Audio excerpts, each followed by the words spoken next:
Hello everyone, very warm welcome to all of you. Welcome to my YouTube channel Biology by SK Sir. This is my profile and आज के इस particular video lecture में हम बात करने वाले हैं GATE life science biochemistry syllabus के बारे में। इसमें हम देखेंगे सबसे पहले कि गेट बायोकेमिस्ट्री के सिलेबस में कितनी यूनिट्स हैं और उन यूनिट्स में कौन कौन से टॉपिक्स हैं, और टॉपिक के साथ साथ हम ये देखेंगे कि गेट 2023 के पॉइंट ऑफ व्यू से कौन कौन से टॉपिक्स बायोकेमिस्ट्री के इंपॉर्टेंट बन रहे हैं। तो चलिए मूव करते हैं सिलेबस की तरफ। तो सबसे पहले देखते हैं सेक्शन 1। सेक्शन 1 में हम पहले ये देख लेते हैं कि कौन कौन सा टॉपिक है इसमें। तो सबसे पहले हम बात करते हैं organization of life, then importance of water, then structure and function of biomolecule, amino acid, carbohydrate, lipid, protein and nucleic acid, then protein structure, folding and function, then hemoglobin, lysozyme, ribonuclease, carboxypeptidase and chymotrypsin। इतने सारे topics जो हो गए वो section 1 में हो गए। अब इसमें हम देख लेते हैं कि कौन कौन से टॉपिक्स जो हैं वो मोस्ट इंपॉर्टेंट में आ जाते हैं, जो कि गेट 2023 के पॉइंट ऑफ व्यू से मस्ट हो जाते हैं। तो यहाँ पे इंपॉर्टेंस ऑफ वाटर, हम लोग सबसे पहले वाटर की बायोकेमिस्ट्री के बारे में जरूर पढ़ेंगे, ये पहला इंपॉर्टेंट टॉपिक हुआ। Then structure and function of biomolecules में एमाइनो एसिड्स, देन उसके बाद में carbohydrate, then lipids, proteins and nucleic acids.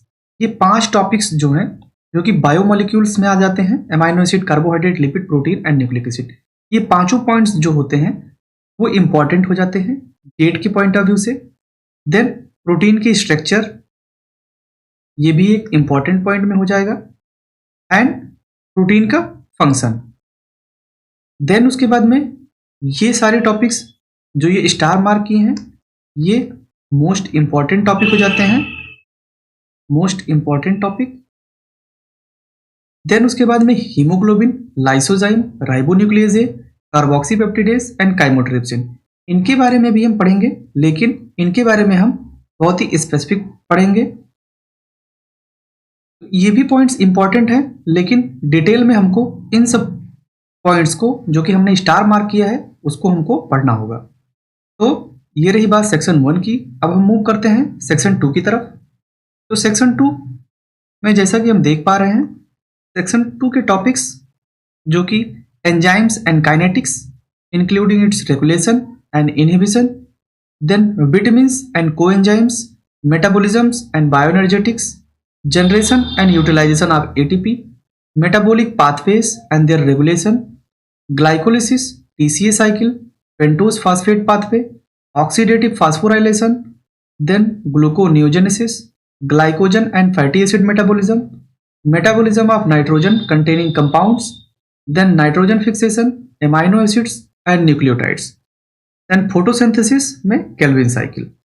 ये टॉपिक्स जो दिखाई दे रहा है हमको सेक्शन नंबर 2, ये टॉपिक्स जब हमने बॉटनी का सिलेबस वहां पे डिस्कस किया था, बॉटनी का सिलेबस डिस्कस किया था, तो उसमें भी ये सारे टॉपिक्स जो हैं लगभग ओवरलैप कर रहे हैं। तो अगर हम टारगेट करते हैं गेट में बॉटनी और बायोकेमिस्ट्री को, इन दो टॉपिक्स को, इन दो सब्जेक्ट्स को हम अगर टारगेट करते हैं गेट के एग्जाम में, तो ये टॉपिक सेक्शन 2 का जो पोर्शन है, ये टॉपिक्स जितने सारे टॉपिक्स हैं लगभग वो सारे ओवरलैप कर जाते हैं, जो कि बॉटनी में भी ये सिलेबस वहां पे दिया गया है, मेंशन किया गया है। तो अगर हम यहाँ पे बॉटनी और बायोकेमिस्ट्री को लेके चलते हैं, तो ये सेक्शन 2 वाला पोर्शन जो कि बायोकेमिस्ट्री में दिया गया है, वो बॉटनी में होने की वजह से, ओवरलैपिंग होने की वजह से, कहीं भी एक जगह अगर पढ़ लेंगे हम, या तो उसको बॉटनी में या तो बायोकेमिस्ट्री में, तो हमारा दोनों जगह से पोर्शंस कवर हो जाएंगे। तो हम यहाँ पे पर भी बात कर लेते हैं इंपॉर्टेंट्स कौन कौन से हो सकते हैं, जो कि हमने बायोकेमिस्ट्री में भी, बॉटनी में भी हमने इसको डिस्कस किया था। तो यहाँ पे हम जनरली देखते हैं एंजाइम काइनेटिक्स, ये इंपॉर्टेंट टॉपिक्स हो जाएगा एंजाइम काइनेटिक्स का, जिसमें इनहिबिशन का कॉन्सेप्ट जो होता है वो बहुत ही इंपॉर्टेंट हो जाता है। Then vitamins and coenzymes, then metabolism of bioenergetics, generation and utilization of ATP, metabolic pathway and their regulations में यहाँ मेटाबॉलिज्म एंड बायोएनर्जेटिक्स, ये टॉपिक्स जो है इंपॉर्टेंट में आ जाएंगे। देन ग्लाइकोलिसिस इंपॉर्टेंट हो जाएगा, टीसीए साइकिल इंपॉर्टेंट हो जाएगा। देन हमने बताया था पेंटोज फास्फेट पाथवे। देन उसके बाद में ऑक्सीडेटिव फास्फोराइलेशंस, ये इंपॉर्टेंट, ग्लूकोन्यूजेनेसिस ये भी इंपॉर्टेंट हो जाएगा। देन उसके बाद में metabolism of nitrogen containing compounds, जैसे नाइट्रोजन फिक्सेशन का पार्ट, ये इंपॉर्टेंट हो जाएगा। Amino acids and nucleotide. Then उसके बाद में फोटोसिंथेसिस में केल्विन साइकिल, ये पोर्शंस जो है वो इंपॉर्टेंट हो जाएगा। तो यहाँ पे सेक्शन 2 के लगभग बहुत सारे पोर्शंस बॉटनी के सिलेबस से भी मैच कर रहे हैं, तो ओवरलैपिंग की वजह से ये इंपॉर्टेंट हो जाता है। तो ये यूनिट जो होगा, ये सेक्शन मोस्ट इंपॉर्टेंट सेक्शन हो जाएगा। देन हम आगे मूव करते हैं सेक्शन नंबर 3 की तरफ। तो सेक्शन नंबर 3 में हम देखते हैं कि कौन कौन सा टॉपिक है। तो यहाँ पे सेक्शन 3 में generally biochemical separation technique, ion exchange chromatography, size exclusion chromatography, affinity chromatography, characterization of biomolecule by electrophoresis, UV visible and fluorescence spectroscopy, then mass spectrometry, ये सारे टॉपिक्स हो गए सेक्शन नंबर 3 में। तो यहाँ पे जैसा कि हम लोग देख पा रहे हैं सेक्शन 3, जो कि अगर हम इसको CSIR के सिलेबस से अगर कंपैरिजन करेंगे तो यहाँ पे लगभग 13 जो यूनिट होता है CSIR का, वहाँ के पोर्शन से ये वाला पोर्शन मैच कर रहा है। तो अगर आप साथ में CSIR की भी तैयारी कर रहे हैं तो ये पोर्शन, ये यूनिट सेक्शन 3 जो है वो आपका कवर हो जाएगा। अब इसमें हम लोग देख लेते हैं कि कौन कौन सा टॉपिक्स इंपॉर्टेंट हो जाता है। तो टेक्निक के पॉइंट ऑफ व्यू से अगर हम देखते हैं तो बायोकेमिकल सेपरेशन टेक्निक, बायोकेमिस्ट्री में कौन कौन से टेक्निक्स होते हैं ये इंपॉर्टेंट हो जाएंगे। Ion exchange chromatography, affinity chromatography, size exclusion chromatography, ये तीनों टेक्निक्स जो है क्रोमेटोग्राफी की, ये इंपॉर्टेंट हो जाते हैं, ये भी इंपॉर्टेंट हो जाएगा। Then characterization of biomolecules by electrophoresis, यहाँ पे इलेक्ट्रोफोरेसिस का कॉन्सेप्ट आता है, ये एक टॉपिक जो है वो इंपॉर्टेंट में आ जाता है, क्योंकि इलेक्ट्रोफोरेसिस एक ऐसा टेक्निक है जो कि लगभग सारे एग्जाम्स को कवर करता है और हर एग्जाम में ये इंपॉर्टेंट टॉपिक में होता है। Then UV visible and fluorescence spectroscopy and mass spectrometry, ये दोनों टॉपिक्स जो हैं, इन दोनों टॉपिक्स में जनरली हमको क्या पढ़ना है, इसका प्रिंसिपल पढ़ना है, प्रिंसिपल एंड एप्लीकेशन। इसका प्रिंसिपल किस बेस पे काम कर रहा है और इसके कौन कौन से एप्लीकेशन हैं। तो ये तो बात हो गई सेक्शन 3 की। अब हम मूव करते हैं सेक्शन 4 की तरफ। तो सेक्शन 4 जनरली कि जैसे कि हम देख पा रहे हैं, तो सेक्शन 4 में cell structure and organelles, biological membranes, action potential, transport across membranes, membrane assembly and protein targeting, signal transduction, receptor ligand interaction, hormones and neurotransmitter, ये सारे टॉपिक्स आ जाते हैं सेक्शन नंबर 4 में। अब इसमें से हम कुछ हाईलाइट कर लेते हैं जो कि इंपॉर्टेंट हो जाते हैं क्रिएट के पॉइंट ऑफ व्यू से, जिसमें सेल स्ट्रक्चर एंड ऑर्गेनील, यहां से क्वेश्चंस पुट अप हो सकते हैं। एक क्वेश्चंस बायोलॉजिकल मेम्ब्रेन से, जो कि प्लाज्मा मेम्ब्रेन का कॉन्सेप्ट आता है, ये भी इंपॉर्टेंट हो जाता है। देन उसके बाद में ट्रांसपोर्ट अक्रॉस मेम्ब्रेन, मेम्ब्रेन्स में कौन कौन से ट्रांसपोर्ट्स हो रहे हैं, ये पोर्शंस इंपॉर्टेंट हो जाते हैं, क्योंकि उसमें बहुत सारे ट्रांसपोर्ट होते हैं, जैसे एक्टिव ट्रांसपोर्ट, पैसिव ट्रांसपोर्ट, उसके बाद चैनल से ट्रांसपोर्ट्स होते हैं, बहुत सारे चैनल्स होते हैं, आयंस के चैनल्स होते हैं, वोल्टेज के चैनल्स होते हैं। तो ये पोर्शन भी, ये वाला टॉपिक ट्रांसपोर्ट अक्रॉस मेम्ब्रेन, ये इंपॉर्टेंट हो जाता है। देन उसके बाद में प्रोटीन टारगेटिंग, ये एक टॉपिक इंपॉर्टेंट में आ जाता है। देन उसके बाद में ये टॉपिक्स जो हैं, ये सेल सिग्नलिंग के पार्ट आ जाते हैं, सेल सिग्नलिंग। तो ये टॉपिक जो है कलेक्टिवली इंपॉर्टेंट हो जाता है। इसमें बहुत ज्यादा डीप हमको नहीं जाना है सेल ट्रांसडक्शन वाले में, इसकी हम बेसिक क्लियर करेंगे, और हमको पता होना चाहिए कि सिग्नल ट्रांसडक्शंस होते क्या हैं, कितने टाइप्स के होते हैं, देन मैकेनिज्म्स क्या है सिग्नल ट्रांसडक्शन का, देन रिसेप्टर लाइगेंड इंटरेक्शंस क्या होते हैं, उसके बाद में इसमें सिग्नल ट्रांसडक्शंस में कौन कौन से हार्मोन्स जो हैं वो काम कर रहे हैं। ये सारे टॉपिक्स जो हैं इसमें सेक्शन 4 में इंपॉर्टेंट हो जाते हैं। तो ये रही बात सेक्शन 4 की। अब हम मूव करते हैं सेक्शन 5 की तरफ। तो सेक्शन 5 में जनरली सबसे पहले हम टॉपिक्स डिस्कस करते हैं। टॉपिक्स में DNA replication, transcription and translation, biochemical regulation of gene expression, recombinant DNA technology and applications, PCR, then site directed mutagenesis and DNA microarray, next generation sequencing, gene silencing and editing. तो ये portions हो गए section number 5 के। अब important की तरफ हम देखते हैं, तो जिसमें डीएनए रेप्लिकेशन एक टॉपिक ये इंपॉर्टेंट हो जाता है। ट्रांसक्रिप्शन एंड ट्रांसलेशन का कॉन्सेप्ट ये भी इंपॉर्टेंट में आ जाता है। Biochemical regulation of gene expression, then recombinant DNA technology and application, ये टॉपिक एक इंपॉर्टेंट में आ जाएगा। पीसीआर का कॉन्सेप्ट पूछता है एग्जाम्स में, ये भी इंपॉर्टेंट हो जाता है। देन उसके बाद में डीएनए माइक्रोएरे टेक्निक पूछ लेता है, नेक्स्ट जनरेशन सीक्वेंसिंग या जीन साइलेंसिंग एंड एडिटिंग।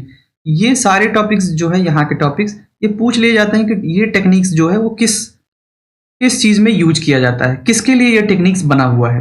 तो ऐसे क्वेश्चंस जनरली पुटअप होते हैं। तो हमको यहाँ पे टेक्निक्स में बेसिकली ये देख लेना है कि कौन सा टेक्निक किसके लिए यूज किया गया है। इतना तो हमको बेसिक देख ही लेना है, और अगर उसके एप्लीकेशंस के बारे में हम अगर पढ़ लेंगे तो और भी बेहतर होगा। लेकिन जो स्टार मार्क कर दिए हैं उसको पढ़ना कंपलसरी हो जाता है। तो जो हम स्टार मार्क किए हैं यहाँ पे, जैसे कि पीसीआर, देन उसके बाद में ट्रांसक्रिप्शन एंड ट्रांसलेशन का पोर्शन, डीएनए रेप्लिकेशन का पोर्शन, तो ये पोर्शंस जो है ओवरलैपिंग पोर्शंस फिर से हो जाते हैं। कहाँ पे? जब हमने बॉटनी का सिलेबस वहां पे डिस्कस किया था तो वहां पे भी ये डीएनए रेप्लिकेशन, ट्रांसक्रिप्शन, ट्रांसलेशन का पोर्शन वहां पे भी आया था और यहाँ पे भी आ रहा है। तो कहने का मतलब ये है कि बायोकेमिस्ट्री और बॉटनी में बहुत सारे पोर्शंस जो हैं ओवरलैप कर जा रहे हैं। ओवरलैप करने की वजह से हमको फायदा ये हो रहा है कि अगर ये दोनों यूनिट हम टारगेट करते हैं तो जो पोर्शंस ओवरलैप हो रहे हैं उसको हमको या तो बायोकेमिस्ट्री में पढ़ लेनी है या तो फिर हमको बॉटनी में पढ़ लेनी है। तो बेसिकली अगर देखा जाए तो अगर हम बायोकेमिस्ट्री को टारगेट करते हैं यहाँ पे, तो हमको बायोकेमिस्ट्री का सिलेबस अगर हम फुल एनालिसिस कर लेते हैं बायोकेमिस्ट्री का सिलेबस और उसके बाद में हम बॉटनी के सिलेबस से उसको मैच कराते हैं, तो बॉटनी का लगभग 60% सिलेबस जो है वो बायोकेमिस्ट्री के सिलेबस से कवर हो जाता है। तो यहाँ पे हमको ओनली 40% बॉटनी के सिलेबस को हमको कवर करना होता है। तो अगर सब्जेक्ट के हिसाब से अगर यहाँ पे देखा जाए तो हमको बॉटनी और बायोकेमिस्ट्री को यहाँ पे टारगेट करना चाहिए, जो कि 60 और 40 का कॉम्बिनेशन हो जाता है। बायोकेमिस्ट्री कवर करेंगे तो 60% बॉटनी के भी पोर्शंस कवर हो जाएंगे, जैसे कि मेटाबॉलिज्म्स का पार्ट वहां पे कवर हो रहा था, वहां पे भी फोटोसिंथेसिस का कॉन्सेप्ट था, ग्लाइकोलिसिस का कॉन्सेप्ट था, यहाँ पे भी वो चीजें दिखाई दे रही हैं हमको। देन यहाँ पे भी डीएनए रेप्लिकेशन का पोर्शन, वहां पे भी सेल बायोलॉजी का पोर्शन था, यहाँ भी सेल बायोलॉजी का पोर्शन है। तो जो ओवरलैपिंग पोर्शंस हो जा रहे हैं उसकी वजह से हमको यहाँ पे फायदा ये मिलेगा कि हमको कहीं एक ही जगह पर प्रिपेयर करना होगा। तो उसके पॉइंट ऑफ व्यू से बॉटनी और बायोकेमिस्ट्री का सिलेक्शन जो है वो बहुत ही बेहतर हो जाता है गेट के पॉइंट ऑफ व्यू से। तो बात कर रहे थे हम टॉपिक के बारे में, तो ये रहे कुछ इंपॉर्टेंट टॉपिक्स सेक्शन 5 से। अब हम मूव करते हैं नेक्स्ट सेक्शन 6 की तरफ। सेक्शन 6 जिसमें कि टॉपिक्स जो है इसमें वो है immune system, innate and adaptive immunity, cell of the immune system, active and passive immunity, complement system, antibody structure, function and diversity, B cells and T cells receptors, B cells and T cell activation, major histocompatibility complex, then immunological techniques जिसमें कि immunodiffusion, immunoelectrophoresis, RIA and ELISA, flow cytometry, monoclonal antibody and their applications. तो ये सारे topics जो हैं वो section number 6 के आ जाते हैं। अब इसमें हम देख लेते हैं कि कौन से टॉपिक्स इंपॉर्टेंट हो सकते हैं। तो सबसे पहले इनेट एंड एडेप्टिव इम्यूनिटी, इसके बारे में हमेशा क्वेश्चंस ऑप्ट होते हैं, जनरली बेसिकली आते रहते हैं।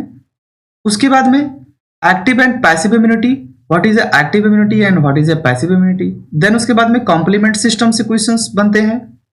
देन उसके बाद में antibody structures, function and diversity, यहां से क्वेश्चंस पुटअप हो जाते हैं। मेजर हिस्टोकॉम्पेटिबिलिटी कॉम्प्लेक्स, यहां से भी क्वेश्चंस पुटअप होते हैं मेनली। देन इम्यूनोलॉजिकल टेक्निक, ये पोर्शंस जो है मस्ट हो जाता है अगर हम बायोकेमिस्ट्री टारगेट कर रहे हैं। तो जैसा कि हम देख पा रहे हैं कि इम्यूनोलॉजिकल टेक्निक में जैसे इम्यूनोडिफ्यूजन का पोर्शन हो गया, इम्यूनो इलेक्ट्रोफोरेसिस का पोर्शन हो गया, रिया एंड एलाइजा का कॉन्सेप्ट आ गया, फ्लो साइटोमेट्री आ गया, मोनोक्लोनल एंटीबॉडी आ गया एंड देयर एप्लीकेशन। ये सारे पोर्शंस जो हैं इम्यूनोलॉजिकल टेक्निक में आ जा रहे हैं।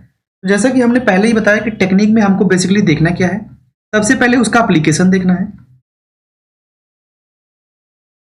एप्लीकेशन देखना है कि उसका एप्लीकेशंस, इन सारे टेक्निक्स के एप्लीकेशंस क्या क्या हो सकते हैं। ठीक है, तो ये सारे पोर्शंस हो गए सेक्शन नंबर 6 के।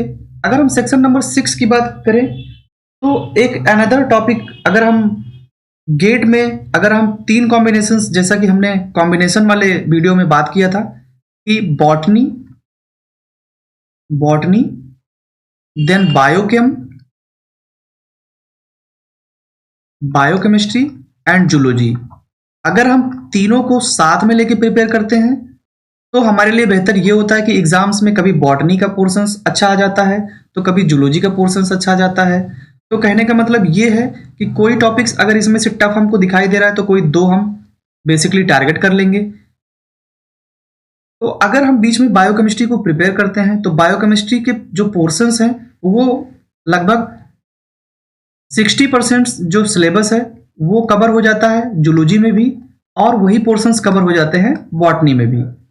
तो यहां से हमको 60% का वेटेज यहां से मिल जाता है बायोकेमिस्ट्री से, अगर हम बायोकेमिस्ट्री को टारगेट करते हैं। और अगर हम जूलॉजी और बॉटनी को टारगेट करते हैं तब भी कुछ पोर्शंस ओवरलैप करते हैं जो कि बॉटनी और जूलॉजी में कॉमन हो जाते हैं।